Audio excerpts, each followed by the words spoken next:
Hello अनि नमस्ते तपाईहरु सबैजनालाई स्वागत छ यस भिडियोमा। आज पनि मैले तपाईहरुको लागि एकदमै महत्त्वपूर्ण भिडियो लिएर आएको छु।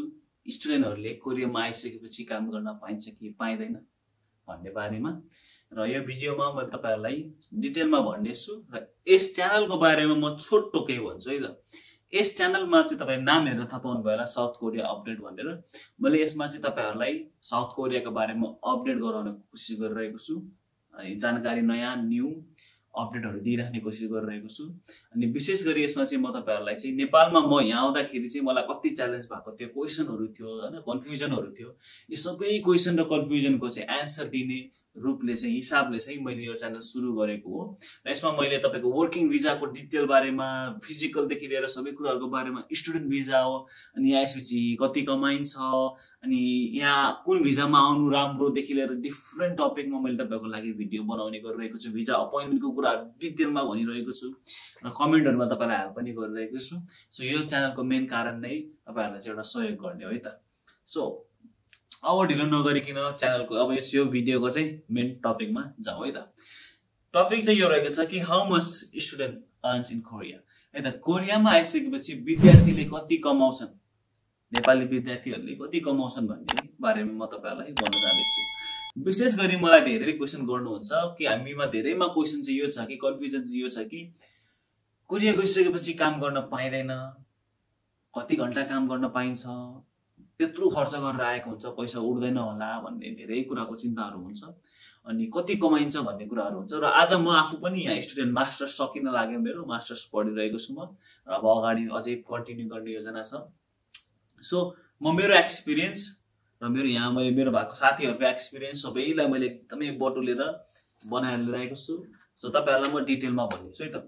सो आज चाहिँ मैले हामीले सिक्ने कुराहरु चाहिँ के छ। फर्स्ट कुरा हो कि स्टुडेन्टले काम गर्न सक्छ अनि गर्न सक्छ भने अनि के काम गर्न सक्छ, के काम गर्न पाइदैन, के काम गर्न पाइन्छ र काम गर्न पाइन्छ भने अनि कसरी चाहिँ काम गर्ने त नि, त्यतिकै गएर काम गर्न पाइन्छ कि पाइदैन, कि वर्क परमिट बनाउनु पर्छ, वर्क परमिट बनाउँदाखेरि के गर्नुपर्छ भन्ने कुरामा कुरा गर्नेछु।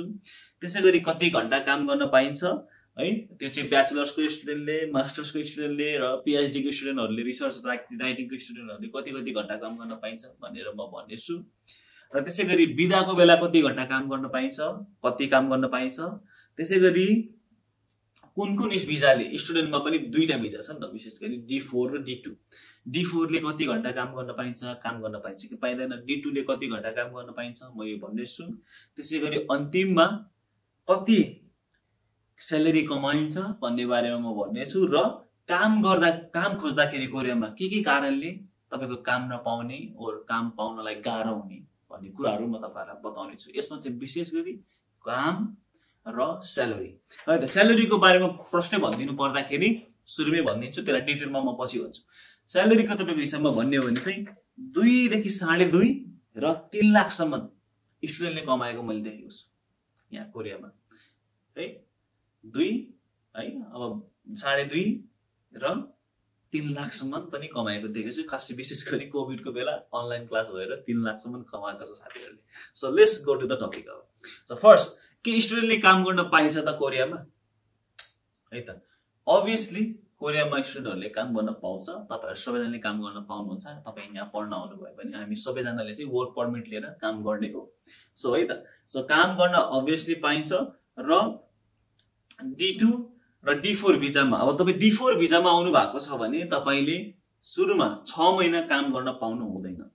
तपाई 6 महिना चाहिँ डोरमा, होस्टेलमा बस्नु पर्ने हुन्छ। अनि तपाईलाई होस्टेलबाट बाहिर निस्किने त्यस्तो हुँदैन र समय पनि हुँदैन, किनकि तपाईको हप्तामा 4 देखि 5 दिन क्लास हुन्छ। त्यही भएर तपाई एकदमै बिजी हुने भएकोले तपाईको 6 महिना तपाई अलि च्यालेन्ज हुन्छ होस्टेलमै बस्नु पर्ने भएर। तर 6 महिना बितिसकेपछि तपाईले पढ्दै विकेन्डको बेला काम गर्न पाउनुहुन्छ अनि खाली बेला काम गर्न पाउनुहुन्छ है त। सो त्यसैगरी D2 भिजाले चाहिँ मज्जाले काम गर्न पाउनुहुन्छ। तपाईले वर्क परमिट बनाएर काम गर्न पाउनुहुन्छ है। अनि तपाईले चाहिँ आउने बित्तिकै आउनु भयो, 1 हप्ता भयो, अब म काम गर्छु या त भोलि नै म काम गर्छु भने पनि पायो, नपाउने हैन। मेरो साथीहरु हुनुहुन्छ है जसले चाहिँ यहाँ आएर पर्सिपल्ट नै काम गरेको हो, रेकर्ड पनि छ। सो काम गर्न पाइन्छ D2ले चाहिँ मज्जाले, तर D4 लाई चाहिँ 6 महिना पर्खिनु पर्छ। सो अब हेरौं के काम गर्न पाइन्छ है त। के काम फर्स्टमा चाहिँ एक काम गर्न पाइँदैन, नपाइने कामहरू हेरौँ हामी। सो काम गर्न नपाइने विशेष चाहिँ हामी स्टुडेन्टहरूले चाहिँ म्यानुफ्याक्चर वर्क गर्न पाइँदैन। जस्तै कुनै फ्याक्ट्रीमा, कुनै प्रोडक्सन फ्याक्ट्रीमा है, त्यसरी ठुलो कम्पनीहरूमा गएर हामीहरूले काम गर्न पाइँदैन। त्यो चाहिँ हामी त्यसको लागि बोलाइएको पनि होइन र हामीलाई त्यसमा काम गर्नलाई स्ट्रिक्टली ब्यान्ड गरेको छ कोरियन गभर्मेन्टले। र कतिले लुकेर छुपेर काम गर्नुहुन्छ है त। फर्स्ट चाहिँ के हो, म्यानुफ्याक्चर वर्कमा काम गर्न पाइँदैन।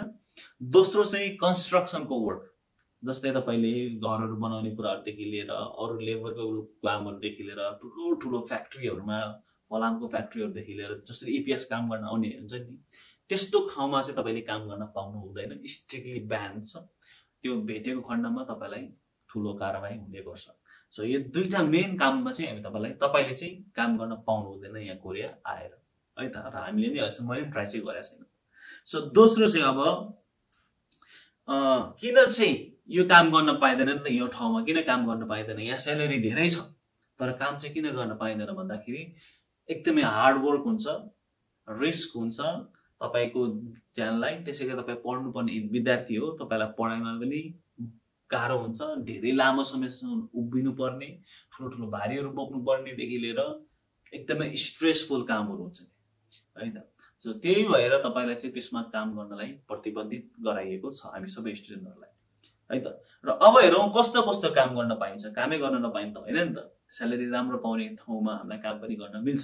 सो कस्तो ठाउँमा गर्न मिल्छ भने कमर्सियल सेक्टरहरूमा, जस्तै तपाईँले चाहिँ रेस्टुरेन्टमा है, मेरो धेरै साथीहरूले रेस्टुरेन्टमा काम गर्नुहुन्छ वेटरको रूपमा, अनि कतिजनाले कुकिङ पनि गर्नुहुन्छ है त। सो रेस्टुरेन्टमा, होटेलमा, सपिङ मलतिर, मिनी मार्टतिर, सियु भन्ने सानो पसल हुन्छ, किराना पसल जस्तै, त्यसमा, त्यसै गरी कस्मेटिक पसलमा, त्यसै गरी तपाईँ फोन बेच्ने र सिमको कुराहरू त्यो हुन्छ, पसलहरू हुन्छ, त्यहाँ काम गर्न मिल्छ। तपाईँले डिपार्टमेन्ट स्टोरमा काम गर्न मिल्छ, ग्रोसरी स्टोरमा काम गर्न मिल्छ, अनि त्यसै गरी स्पोर्टको उसमा पनि काम गर्न मिल्छ। मेरो अरू साथीले स्पोर्टमा पनि काम गर्नुहुन्थ्यो।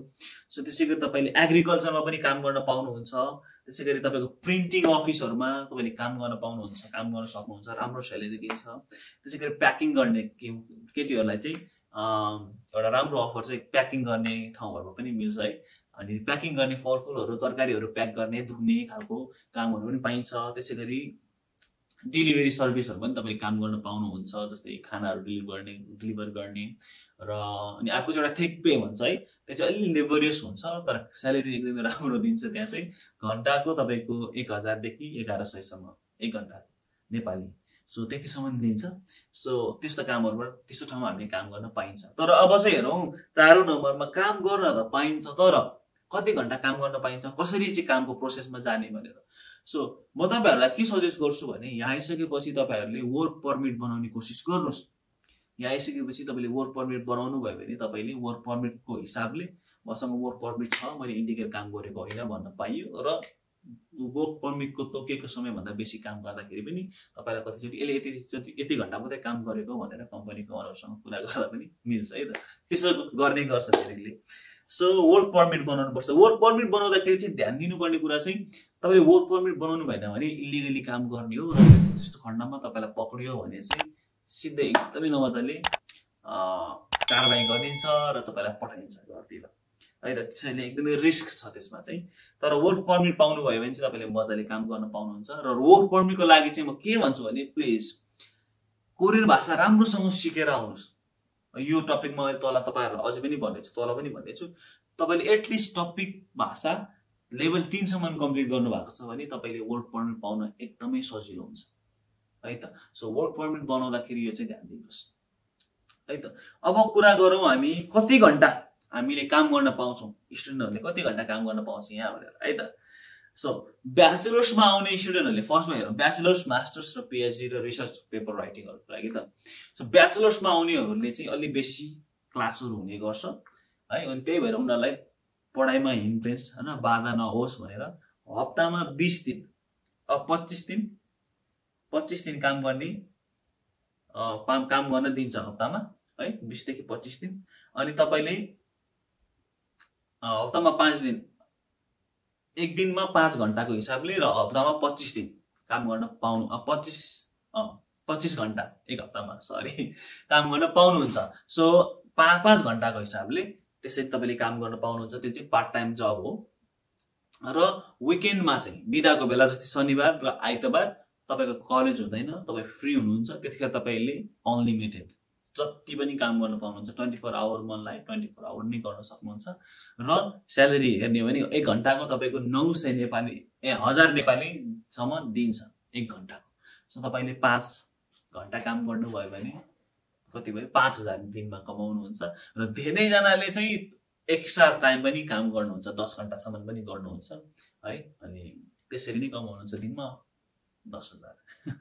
सो त्यो रह्यो कुरा, त अलिक च्यालेन्जिङ चाहिँ हुन्छ। अनि त्यसै गरी मास्टर्स र पिएचडीमा आउनेहरूले चाहिँ तपाईँको हप्तामा 30 दिन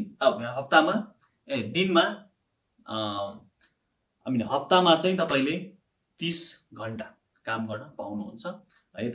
अनि तपाईँले चाहिँ किनकि यसमा चाहिँ मास्टर्स र पिएचडी गर्नेहरूलाई पढाइको लोड अलिक कम हुने गर्दाखेरि क्लास पनि अलिक कम हुन्छ। क्लास तपाईँको त्यस्तै हप्तामा 2 दिनसम्म हुन्छ, 1-2 दिन मात्रै हुन्छ क्लासहरू।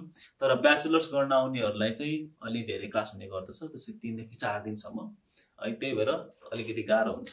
तर मास्टर्स र पिएचडी गर्न आउनेहरूलाई चाहिँ जस्ट हप्तामा 2 दिन, धेरै भयो 3 दिन, त्यो एकदम रियर केस हो, क्लास हुन्छ। र तपाईँले हप्तामा 30 घण्टा काम गर्न पाउनुहुन्छ है त।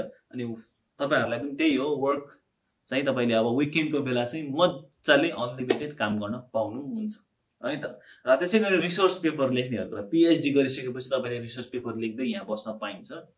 अनि त्यो समयमा तपाईँले 2 वर्षसम्म बस्न पाइन्छ मजाले, अझै एक्सटेन्ड गर्न लाने पनि मिल्छ है त। कतिजनाले यहाँ गर्नुभएको छ दाइहरूले।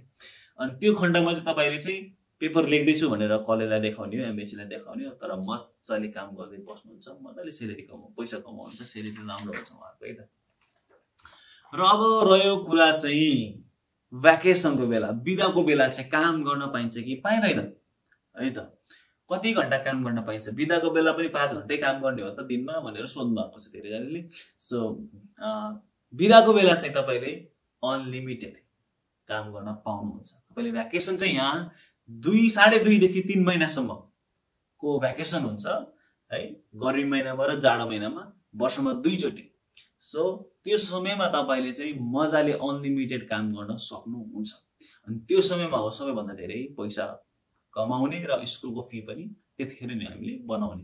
सो यतिखेर चाहिँ तपाईँले चाहिँ मजाले काम गर्न पाउनुहुन्छ as much as you want है त। र अब कुरा गरौँ कुन